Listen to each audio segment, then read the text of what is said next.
কিরে বোকাচোদা, জি মহাবাস। আমার রাজ্যে এক সপ্তাহ ধরে কোনো ক্ষয় খবর নাই। আমার রাজ্যের কি অবস্থা আমি তা বুঝতে পারছি না। সেনাপতি হরিণ পুকটি কোথায়?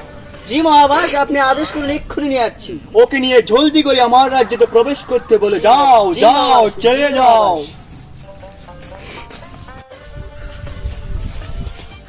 সেনাপতি হরিণ হোক। বল কি বোকাচোদা খবর নিয়ে আসছিস? মহারাজ আপনাকে তালাশ করেছেন। এখানে আমি ঘোরা নিয়ে অস্ত আসি। জি সেনাপতিকে।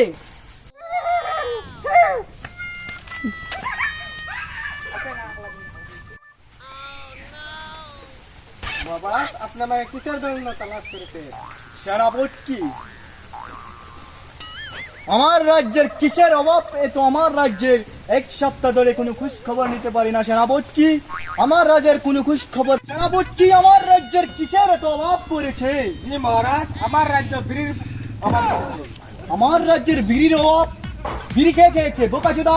জি মহারাজ।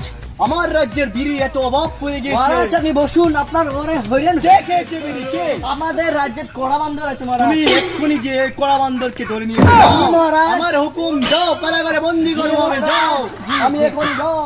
কি বলি? এই কড়া, তোমরা দুজনে যাও। এই কড়া বান্দরকে ধরে নিয়ে যাও, এক্ষুনি নিয়ে এসো, আমি কারাগারে বন্দি করো। জি, মহারাজ। যাও, যাও। বীর করে ওই কলম ধরো। এই, যাও এখানে যাও।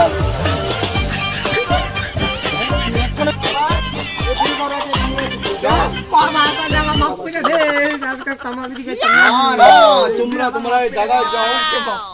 মাফ করবো না আমি। একে নিয়ে কারাগারে নিক্ষেপ করো কড়া বান্দরকে। যাও। আমার রাজ্যের বিড়ি